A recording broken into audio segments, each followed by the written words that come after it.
Bismillahirrahmanirrahim. Assalamualaikum warahmatullahi wabarakatuh. Alhamdulillahi rabbil alamin. Wabihi nasta'inu ala umuri dunya waddin. Wassalatu wassalamu ala sayyidina wa maulana Muhammadin wa ala alihi wa sahbihi wa man tabi'ahu ila yaumiddin. Subhanaka la ilma lana illa ma 'allamtana innaka antal alimul hakim. Rabbi shrah li sadri wa yassir li amri wahlul 'uqdatam min lisani yafqahu qawli. Bapak-bapak, ibu-ibu, hadirin hadirat, orang-orang tua saya, alim ulama, cerdik pandai, tak dapat saya sebut satu persatu, jamaah fardhu zuhur Masjid Agung An-Nur yang dimuliakan Allah. Insyaallah kita ini semua hamba-hamba yang dimuliakan Allah Subhanahu wa taala. Amin ya rabbal alamin. Puji syukur kepada Allah dengan ucapan alhamdulillah. Pada siang hari ini kita masih dapat melaksanakan suatu amal ibadah. Salatul jamaati, salat berjamaah, tafdulu salatul fardhi, lebih utama daripada salat sendirian bisab'in wa 20 darajah, 27 derajat. Kemudian beberapa menit ke depan kita manfaatkan pula mengkaji hadis-hadis Rasulullah sallallahu alaihi wasallam, sehingga langkah-langkah tapak kaki kita siang ini tak hanya bernilai salat berjamaah, tapi juga bernilai man kharaja fi talabil ilmi, siapa yang keluar rumah untuk niat menuntut ilmu, fa huwa fi sabilillah, maka dia mendapatkan pahala jihad fi sabilillah hatta yarji'ah, sampai dia pulang ke tempatnya masing-masing. Bapak Ibu yang dimuliakan Allah, hadis yang kita kaji pada siang hari ini disebutkan dalam kitab Sahih Muslim, diriwayatkan dari sahabat Nabi Abdurrahman bin Sakhar Ad-Dawsi, atau yang biasa kita dikenal Abu Hurairah radhiyallahu anhu. Qala Rasulullah sallallahu alaihi wasallam, Rasulullah bersabda, "Salasatun la yukallimuhumullah." Ada 3 golongan yang tidak akan diajak bicara oleh Allah pada hari kiamat. Apakah Allah tak mengajak bicara itu maknanya karena terlalu banyak yang diajak bicara oleh Allah? Apa makna la yukallimuhumullah? Makna tidak diajak bicara menurut para ulama artinya ini orang dimurkai oleh Allah, tak mendapatkan curahan rahmat Allah. Padahal yang selalu kita mohonkan kepada Allah supaya dimintakan rahmat. Tadi ketika kita berjumpa, yang kita mohon setelah keselamatan, assalamualaikum warahmatullah. Tadi ketika dalam salat, yang kita mohon setelah ampunan Allah adalah rahmat, rabbighfirli warhamni. Untuk orang yang meninggal dunia, setelah kita mintakan ampunan, juga kita mintakan rahmat, Allahumma firlahu warhamhu. Ketika ada orang yang dicabut Allah Ta'ala usianya, habis umurnya, maka yang kita mohonkan adalah kita sebut almarhum, diambil dari kata rahimah, dia mendapatkan rahmat, atau kita ungkapkan lain dalam bentuk rahimahullah, semoga Allah mencurahkan rahmat untuknya.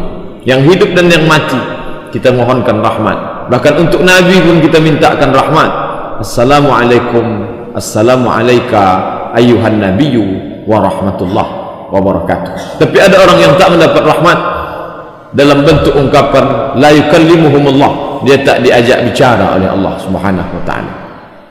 Ketika ada seorang penguasa, sultan, raja, kaisar, pemimpin mengundang kita, lalu tamu-tamu yang lain diajak bicara, diucapkan salam, diulurkan tangan, diajak bicara, apa kabar Bapak, sejak kapan kita terakhir berjumpa, tapi tiba-tiba kita tidak diucapkan salam, tidak diajak bicara, tidak diulurkan tangan. Bagaimana kira-kira perasaan kita saat itu? Kalau pemimpin daerah, raja, sultan yang memperlakukan begitu kepada kita, begitulah sakitnya. Lalu bagaimana dengan dia? Lahu ma fis samawati wa ma fil ardh, segala yang di langit, segala yang di bumi milik dia. Terima kasih. Tiba-tiba dia tidak mengajak kita bicara karena dia tak memberikan rahmatnya. Yang pertama azab diberikan Allah, la yukallimuhumullah, tak diajak bicara. Yang kedua, wala yuzakkihim, tak disucikan Allah. Makna tak disucikan, tak diampuni dosanya. Al-insan, manusia, makanul khata' wan nisyan, tempatnya khata', salah, wan nisyan, lupa. Siapakah orang yang tak pernah bersalah dan tak pernah lupa? Kalau ada orang mengaku saya ini tak pernah salah, saya tak pernah silap, saya tak pernah lupa, berarti saat itu dia sedang silap, salah dan lupa. Karena kita memang tempatnya silap, salah dan lupa. Kalau ada orang mengaku tak pernah berdosa, sedangkan Adam makan buah khuldi, Akan tetapi orang yang salah adalah orang yang kembali ke jalan pertama, maka dalam Islam disebut dengan taubat. Makanya ungkapan Adam Rabbana bersama dengan Hawa, karena dia berdua, dia sebut Rabbana, ya Tuhan kami, zalamna anfusana, kami sudah menzalimi diri kami, wa illam taghfir lana, kalau engkau tidak mengampuni kami, wa tarhamna, kalau tidak engkau rahmati kami, lanakunanna minal khasirin, pastilah kami tergolong orang yang rugi. Tapi ini orang la yuzakkihim, tidak disucikan Allah Subhanahu wa taala, maknanya tak dibersihkan dia dari silap, salah dan dosa. Padahal yang selalu kita mohonkan kepada Allah, Allahumma tahhir qulubana, sucikan hati kami. Dan kita minta pula kepada orang yang meninggal dunia, Allahumma ghsilhu bil ma'i wal thalji wal barad, ya Allah mandikan dia dengan air, wal thalji salju yang sejuk, wal barad yang dingin, kama yunaqqa thawbul abyadu minad danas, sebagaimana disucikannya kain putih dari segala macam noda. Tapi orang ini sudahlah tak diajak bicara karena tidak dirahmati, karena dimurkai Allah. Yang kedua, wala yuzakkihim, mereka tidak disucikan Allah, tak diampuni Allah dosanya. Azab yang ketiga, wala yanzuru ilaihim, mereka tak dipandang oleh Allah Subhanahu wa taala.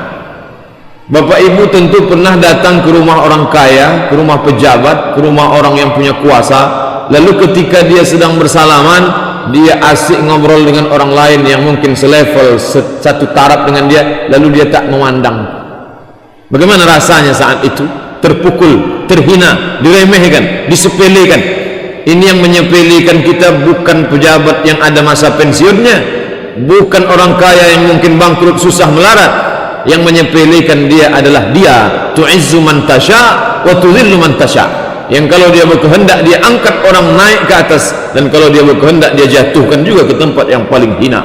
Saat itu la yanzuru ilaihim, tak dipandang, tak memandang. Allah Ta'ala tak menoleh sama sekali kepada orang ini. Bicara tak diajak, badan kotor bergelimang dosa tak disucikan, wala yanzuru ilaihim, tak dipandang. Dan yang paling menyakitkan yang keempat, walahum azabun alim, ada azab alim. Kalau sudah azab berarti sakit, tak ada azab yang tak sakit, tapi diiringi kata azab ini dengan kata alim.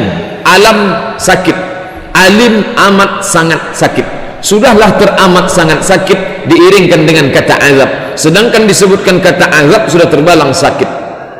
Azabun alim, azab yang amat sangat menyakitkan. Tak diajak bicara, tidak disucikan, dibiarkan bergelimang dosa, tidak ditoleh, tak dipandang, tak dilihat, dan mendapatkan azab yang amat sangat menyakitkan. Siapa yang mendapatkan empat ini? Ada tiga kelompok, kata Nabi. Salah satu, ada tiga kelompok. La yukallimuhumullah, tak diajak bicara oleh Allah. Wala yuzakkihim, tak akan disucikan dari silap, salah dan dosa. Wala yanzuru ilaihim, tak akan dipandang, ditoleh, dilihat oleh Allah. Walahum azabun alim, dan mereka mendapatkan azab yang amat sangat menyakitkan. Siapa dia? Yang pertama, syaikhun zanin, orang yang sudah menikah tapi dia berzina. Wah, ibu yang dimuliakan Allah Subhanahu wa taala. Mungkin kita terpelihara dari zina, tapi menengok berita, didengar, dilihat audio visual, pers menyebutkan betapa mudahnya orang berzina saat ini. Ditangkap oleh aparat seseorang yang dalam keadaan mati, dalam keadaan berzina. Seorang ditangkap dengan perempuan tunasusila. Apa maknanya? Makin canggih ilmu pengetahuan teknologi, makin mudah untuk beramal. Dulu kita kemana-mana bawa Quran, sekarang dalam bentuk Quran Word, Quran digital. Dulu orang sulit untuk mengetahui tempat dan waktu pengajian mesti datang, sekarang dengan fasilitas internet. Tapi ingat, jalan ke surga makin dekat, jalan ke neraka pun makin juga dekat. Zaman sekarang orang dapat berjanji di menit detik yang sama dengan orang lain tanpa mesti bertatap muka, dan dapat pula menempati tempat-tempat yang mudah untuk melakukan perbuatan maksiat. Bapak dan Ibu hadirin hadirat yang dimuliakan Allah, kita tak perlu pergi jauh ke kota-kota besar metropolitan. Di kota kita saja, kalau sudah Sabtu malam Ahad, maka segala tempat-tempat penginapan kelas melati harga 150.000 penuh. Penuhnya hanya dari pukul 8 sampai pukul 12 malam saja. Habis itu tak dihuni lagi. Mengapa tak ditempati 24 jam? Karena hanya dipakai untuk melakukan perbuatan zina saja. Apa Apalagi ibu hadirin hadirat yang dimuliakan Allah, di kota-kota besar orang tak lagi terhalang untuk melakukan perbuatan zina. Bapak ibu boleh ingat selama seumur hidup berapa kali ketika ingin menginap petugas hotel menanyakan mana surat nikah. Saya belum pernah lagi ditanya petugas hotel mana surat nikah. Sekali pun belum pernah ada petugas hotel yang menanyakan mana surat nikah. Apa maknanya? Begitulah mudahnya untuk melakukan perbuatan zina. Tidak ada kontrol sama sekali, tak ada pengawasan sama sekali. Andai kita hidup, seringkali kita membanding-bandingkan dengan negeri tetangga dalam masalah ekonomi, sosial, budaya, maka termasuklah dalam masalah zina pun kita mau tak mau membandingkan juga dengan negara kecil yang sesama sesuku dengan kita, semenanjung Melayu, Malaysia. Kita akan menemukan malam Ahad orang dipersilakan turun dari kendaraan di pintu tol, diperiksa satu-satu mana surat nikah. Ini yang dibawa ini keponakan, anak, mahram, menantu atau orang lain. Siapa yang dibawa? Maka ada polisi bukan menanyakan surat izin, lesen. Dia tidak menanyakan visa, yang dia tanyakan apa hubungan kita dengan orang. Mengapa begitu? Karena ada jawatan kuasa Islam. Mereka punya hak untuk itu. Siapa yang menelurkan itu? Tentulah para pemimpin yang amanah. Bapak Ibu yang dimuliakan Allah Subhanahu wa taala, dapatkah kita menjaga diri? Ya, kita mungkin dapat, tapi ada orang-orang di sekitar kita, orang-orang yang lemah iman, yang tak dapat mengendalikan diri, karena manusia ini dibagi Allah taala kepada 3 jenis. Yang pertama, ammaratum bisu. Apapun perbuatannya maunya su' saja, ke yang tak baik saja. Awalnya baik, lalu condong kepada yang kiri. Ammaratun bisu. Tapi ada pula yang sudah terjamin dimanapun dia tinggal, siapapun kawannya bergaul, tetap juga dia kepada baik saja, karena dia sampai kepada ya ayyatuhan nafsul mutmainnah, sudah sampai pada jiwa yang tenang. Kalau ini jelas neraka tempatnya. Kalau yang mutmainnah jelas dia diundang oleh Allah, ya ayyuhan nafsul mutmainnah. Yang mengerikan ini yang abu-abu di tengah, nafsul lawamah. Kalau yang datang SMS pengajian ikut juga dia. Kalau datang SMS pengajian yang ke kiri ikut juga dia. Yang tengah inilah yang paling berbahaya. Inilah yang perlu diselamatkan oleh imam ulil amri. Diselamatkan dengan apa? Diselamatkan dengan aturan bahwa Allah itu ada. Abu Jahal, Abu Lahab, Abu Talib, Abu Sufyan pun tahu Allah ada. Bahwa Allah itu la ta'khudhuhu sinatun wa la naum. Ya, semua kita tahu. Tapi apakah itu dapat mengontrol diri pada saat sendiri beramai? Maka tak ada jaminan. Oleh sebab itu orang diikat dengan aturan. Siapa yang melahirkan aturan? Maka kehidupan kebersamaan dilahirkan oleh para pemimpin. Bapak Ibu hadirin hadirat yang dimuliakan Allah Subhanahu wa taala. Dalam Islam, salat zuhur 4 rakaat dibuka dengan takbiratul ihram, ditutup salam, tasyahud awal, tasyahud akhir, letak duduk iftirash dan tawarruk. Tak dikaji dalam Al-Quran, tapi khusus mengkaji tentang zina sedetil-detilnya. Az-zaniyatu, pezina perempuan, waz-zani, pezina laki-laki, fajlidu kulla wahidin minhuma mi'ata jaldah. Cambuklah masing-masing mereka 100 kali cambuk yang belum menikah. Adapun yang sudah, dalam hadis disebutkan asy-syaikhu wasy-syaikhatu, laki-laki perempuan yang sudah menikah, kalau mereka berzina juga, farjumuhumal battah, maka rajamlah sampai mati. Tak halal darah anak manusia. Siapapun orang yang bersaksi la ilaha illallah Muhammadar Rasulullah, maka darahnya, hartanya, nyawanya haram diganggu, tak boleh dirusak. Tapi kalau dia melakukan yang 3, maka halal darahnya. La yahillu damimri'im muslim illa bi ihda salas. Tak halal darah orang muslim kecuali melakukan 3. Yang pertama, an-nafsu bin nafsi, pembunuh, maka nyawa dibalas juga dengan nyawa. Yang kedua, as-sayyibuz zani, orang yang sudah menikah tapi dia berzina, halal darahnya, dijatuhi hukuman mati, dirajam sampai mati, dan azab di akhirat sudah menanti. Tidak akan diajak bicara, tak akan dipandang ditoleh, dan mendapatkan azab yang pedih dan tak diampuni Allah Subhanahu wa taala. Bapak Ibu hadirin hadirat yang dimuliakan Allah Subhanahu wa taala, maka mengkaji hadis pada siang hari ini bagi pribadi menguatkan istiqamah dalam hati, karena kita ini berada dalam pukulan ombak, dihempas gelombang yang begitu hebat dan dahsyat.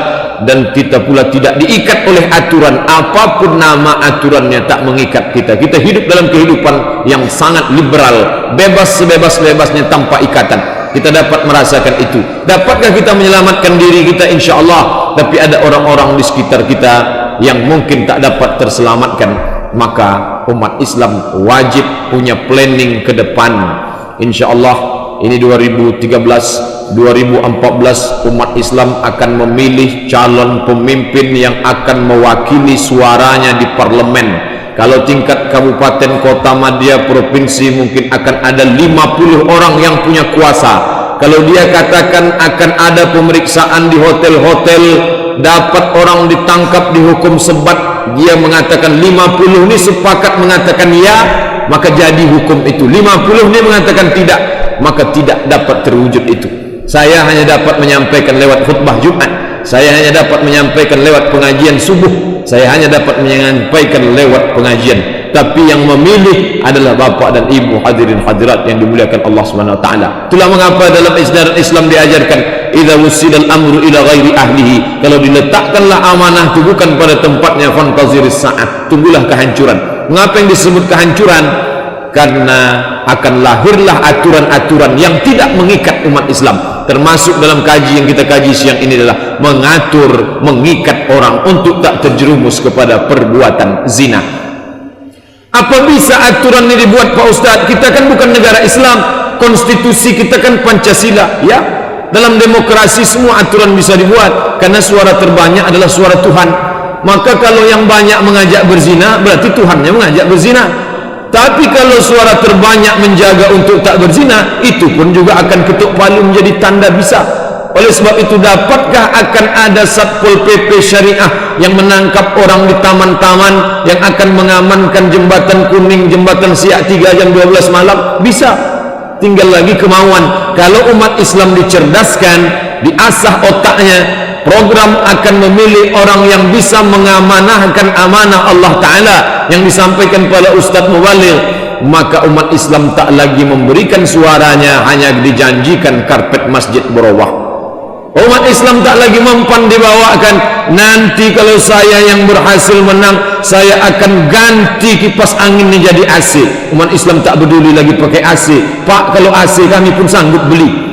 Yang kami inginkan adalah aturan yang menyelamatkan adik kami, anak kami, supaya tak terjerumus pada perbuatan zina, dengan aturan pemeriksaan dan lain sebagainya. Kalau Satpol PP Syariah bisa dibuat, ini yang Ustaz sebutkan ini mengawang-awang saja, atau ada bentuk real nyatanya? Kabupaten Padang Panjang bisa melahirkan perda Satpol PP Syariah. Orang yang berdagang berjualan pada hari Jumat ketika azan dikumandangkan, menurut fikih batal jual belinya. Tapi kalau tak diikat, orang tak takut karena tak ada implikasi hukumnya. Kalau sebenarnya masuk surga, masuk neraka, orang sudah tahu. Tapi kalau tidak ada efek hukumnya, maka tak akan mengikat. Oleh sebab itu, Bapak dan Ibu hadirin hadirat yang dimuliakan Allah, yang pertama yang tak ditegur, tak disapa, tak diampuni dan diberikan azab yang sangat menyakitkan, syaikhun zanin, perempuan laki-laki yang sudah menikah tapi terjerumus dalam perbuatan dosa. Sekali lagi saya hanya dapat menyampaikan hadis, sekali lagi kita hanya dapat membaca buku. Para khotib Jumat menyampaikan setiap pekan, tapi kalau tak diikat dengan aturan, jangan heran orang akan sangat taat menjadi muslim yang ahli ibadah dalam masjid, tapi ketika keluar langkah kakinya dari masjid, dia akan menjadi setan. Kalaulah hanya dalam masjid orang menjadi mukmin, maka di total dia menjadi mukmin hanya 10 menit kali 5, 50 menit saja dia menjadi beriman. Kita lengkapkan 10 menit lagi, 50 tambah 10, 60 menit. Hanya 1 jam dia menjadi orang beriman, 23 jam dia berkawan dengan syaitan. Bapak Ibu hadirin hadirat yang dimuliakan Allah Subhanahu wa taala, pendidikan Islami baik, diadakan sekolah Islam terpadu, pesantren memadukan sains teknologi dengan agama, dikawal dengan yang baik, tak ada yang salah. Tapi ingat, berapa lama dia mengecap pendidikan itu? Ketika dia keluar dari itu, apa yang mengikat dia?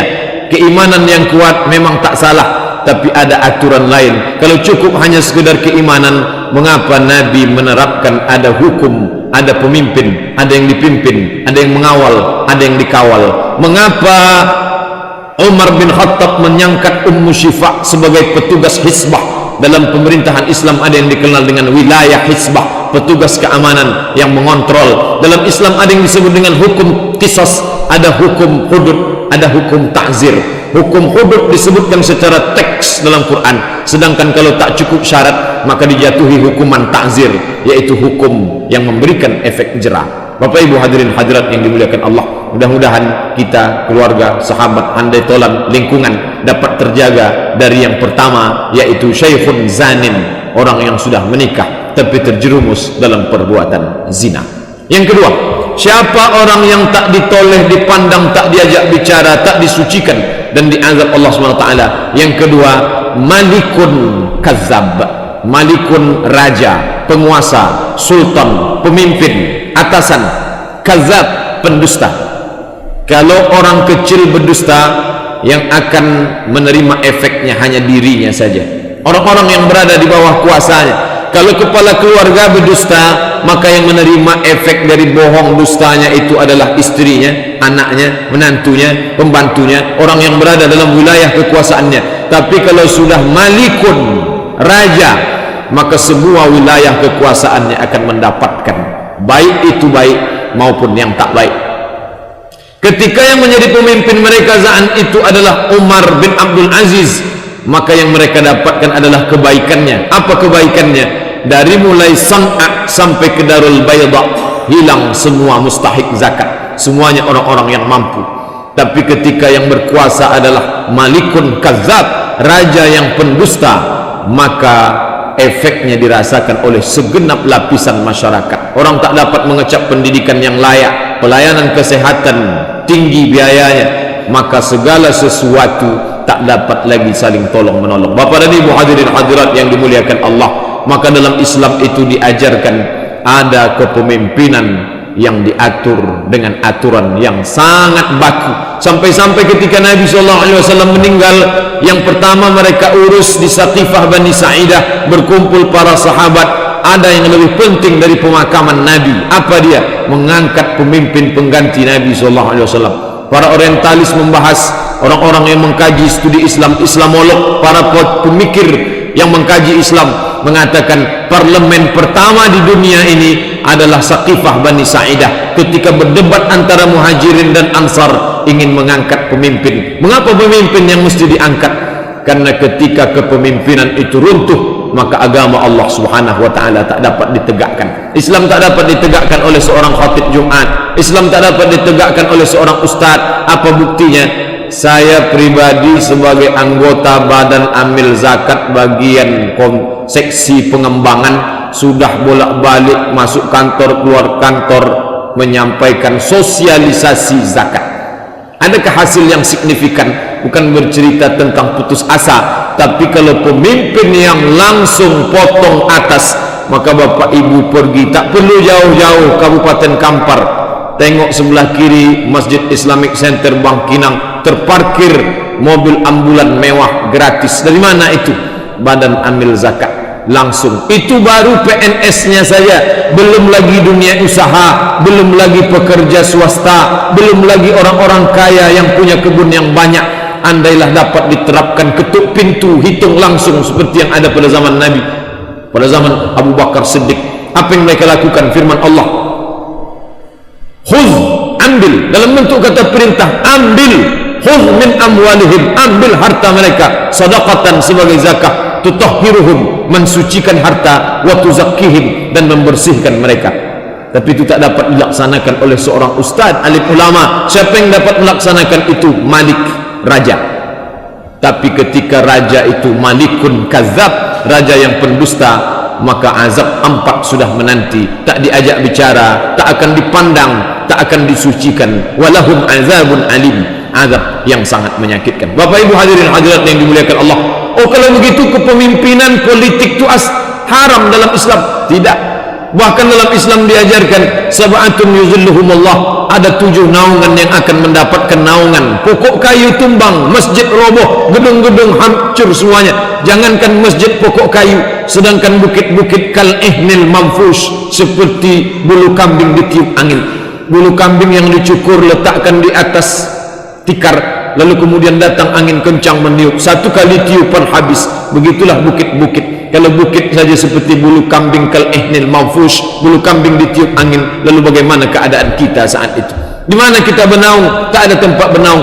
Tapi ada 7 orang yang dapat naungan. Satu di antara yang dapat naungan itu adalah al-imamul adil, pemimpin yang adil. Oleh sebab itu kepemimpinan boleh diminta, boleh meminta jabatan, boleh. Siapa contohnya? Nabi Yusuf alaihissalam meminta jabatan untuk menjadi bidang sandang pangan masalah ekonomi di negeri Mesir, karena dia punya pengalaman di bidang itu. Oleh sebab itu Bapak dan Ibu hadirin hadirat yang dimuliakan Allah Subhanahu wa taala, salah satu cara mendapatkan rahmat Allah adalah al-imamul adil, memegang kepemimpinan yang adil. Tapi jangan lupa, salah satu yang menyebabkan orang tak disapa, tak ditegur, tak diajak bicara, tak dipandang, bahkan diazab Allah, salah satunya adalah malikun kadzab, raja, penguasa yang pendusta. Bapak Ibu yang dimuliakan Allah, yang terakhir, yang ketiga, siapa ini orang yang mendapatkan 4 azab Allah? Dalam hadis ini hanya 3 saja. Bapak Ibu dapat riwayat lain, maka itu riwayat dalam hadis-hadis lain yang kita kaji siang ini. Hadis riwayat Muslim dari Abu Hurairah radhiyallahu an. Yang ketiga adalah ailun mustakbir. Ail, padanan kata dari ail adalah fakir, orang susah, orang melarat. Mustakbir, sudahlah melarat, angkuh, sombong. Kalau orang kaya sombong, ada yang disombongkannya hartanya. Kalau penguasa sombong, ada yang disombongkannya jabatannya. Ternyata orang susah pun ada juga yang sombong. Nabi mengatakan ailun mustakbir, orang fakir sombong. Ada orang fakir nih sombong Pak Ustaz? Ada. Sombong kenapa? Sombongnya bukan pamer harta, dia tak punya harta. Sombong kuasa, dia tak punya jabatan. Apa makna sombongnya? Batarul haq, menolak kebenaran. Wa ghamtun nas, menyepelekan orang lain. Dinasihati tak masuk, diajak tak mau menerima. Maka orang seperti ini dunianya susah, akhiratnya merana. Di dunia tak dipandang orang, di akhirat tak ditoleh Allah. Di dunia tak diajak bicara oleh manusia, di akhirat tak diajak bicara oleh Allah SWT. Di dunia kotor karena pakaian kumal, di akhirat kotor bergelimang dosa. Na'udzubillah. Bapak dan Ibu hadirin hadirat yang dimuliakan Allah Subhanahu wa taala. Tapi orang-orang susah ini, mengapa dia begitu? Mengapa dia sampai fakir miskin? Boleh jadi karena memang dia malas berusaha, satu faktor. Tapi ada faktor lain. Apa sebab? Karena orang yang mampu tak menolong. Jembatan yang begitu panjang, yang satu mengais tong sampah untuk dapat sesuap nasi, yang satu lagi bingung kemana uang mau ditaruh. Akhirnya bingung, dia koleksi motor besar, dia koleksi sedan mewah. Jembatan yang sangat jauh antara fakir dan miskin. Siapa yang dapat menengahi ini? Apa kata ucapan Abu Bakar Siddiq ketika diangkat menjadi khalifah? Al-qawiyyu fikum, orang yang kuat di antara kamu, dhaifun indi, dia lemah di mataku. Yang kaya-kaya di tengah kalian itu lemah di mataku, tapi yang lemah di depan kalian itu kuat di mataku. Apa maknanya? Orang yang kaya yang kuat, orang yang miskin yang lemah, itu semua sama di mata Umar bin Khattab. Dia dapat mengambil zakatnya, dapat dia berikan. Bapak dan Ibu hadirin hadirat yang dimuliakan Allah SWT, maka di zaman Nabi ada disebut baitul mal, bait rumah, mal harta. Kalau ada baitullah tempat salat, ada baitul mal tempat harta. Aqimus shalah ke masjid, wa atuz zakah ke baitul mal. Bapak Ibu yang dimuliakan Allah SWT, kalau sama semangat mendirikan rumah Allah, maka mestinya sama juga semangatnya mendirikan baitul mal, mengelola baitul mal. Mengapa? Karena ini menyelamatkan orang yang susah. Mengapa dia susah? Karena tak ditolong. Mengapa orang tak menolong? Karena tak punya data. Kalau adalah orang ditanya saat ini, berapa orang fakir miskin di kota Madia, Pekanbaru, tak ada yang dapat menjawab. Bapak Ibu hadirin hadirat yang dimuliakan Allah, tak ada yang dapat menjawab secara detail yang yang susah sekian, yang kaya sekian, yang mustahik zakat sekian, yang wajib zakat sekian, yang sudah dikeluarkan bulan ini dari mustahik menjadi mampu, dari yang mampu menjadi wajib, tak dapat. Apa sebab? Dalam Islam diajarkan kita punya pendataan yang sangat detail. Oleh sebab itu Allah Ta'ala menyebut ayat paling panjang dalam Quran bukan ayat tentang salat, puasa dan haji, tapi yang paling detail adalah yang berkaitan dengan harta benda. Al-Baqarah 282, transaksi hutang hutang, catat mencatat, administrasi keuangan. Islam mengajarkan tertib administrasi. Memang dia susah, ada unsur kesalahan dia, tapi ingat, ada juga unsur kesalahan kita di dalam. Mengapa dia menjadi orang yang menolak kebenaran? Tak dapat dia mendengarkan pengajian. Kalau sampai dia dengarkan pengajian agak 1 jam, hilang beberapa botol aqua yang dapat, plastik, kertas sampah, kantong semen yang dapat dia kumpul diambil oleh orang lain. Kalau tak dapat dia kumpul, tak makan dia siang ini, dia akan menjadi orang yang kelaparan, tak dapat menutup auratnya, tak dapat memenuhi kebutuhannya. Jadi salah satu penyebab dia menjadi ail mustakbir, orang yang susah dan sombong, karena dia tak mendapatkan ajaran, tunjuk ajar agama. Bapak dan Ibu hadirin hadirat yang dimuliakan Allah Subhanahu wa taala, hadis yang kita kaji siang ini, dihindarkan diri dari lingkungan sahabat, kerabat, keluarga, dari syekhun zanin, sudah menikah berzina, malikun kazab, penguasa tapi pendusta, dan yang ketiga adalah ailun mustakbir, orang yang fakir tapi angkuh, sombong, tak mau menerima kebenaran. Bapak Ibu yang dimuliakan Allah, mudah-mudahan hadis singkat yang kita kaji siang ini ada manfaatnya. Terima kasih atas segala perhatian. Mohon maaf banyak kesilapan. Mudah-mudahan apa yang kita kaji mendatangkan semangat untuk beramal, menyelamatkan orang-orang yang 3 ini dalam kerangka amar ma'ruf nahi mungkar. Karena kita dipuji Allah dalam Quran bukan karena salat kita yang lama. Engkau umat terbaik karena salat tahajudmu banyak, engkau menjadi baik karena sedekahmu banyak. Tapi yang dipuji Allah adalah kuntum, kamu khaira ummah, umat terbaik, ukhrijat linnas, yang dikeluarkan untuk manusia. Apa sifatnya? 3. Ta'muruna bil ma'ruf wa tanhauna 'anil munkar wa tu'minuna billah. Dapat kita menarik tangan orang lain dari pezina menjadi tak berzina, dapat menarik orang lain dari yang angkuh sombong menjadi tak sombong, dapat menyelamatkan pemimpin yang tadinya pendusta menjadi tak berdusta, maka kita dapat menyelamatkan hamba Allah. Ketika itulah dapat kita predikat sebagai khaira ummah. Terima kasih perhatian Bapak Ibu. Mohon maaf atas segala kesilapan. Aqulu qawli hadza subhanakallahumma wa bihamdika asyhadu an la ilaha illa anta astaghfiruka wa atubu ilaik. Wassalamualaikum warahmatullahi wabarakatuh.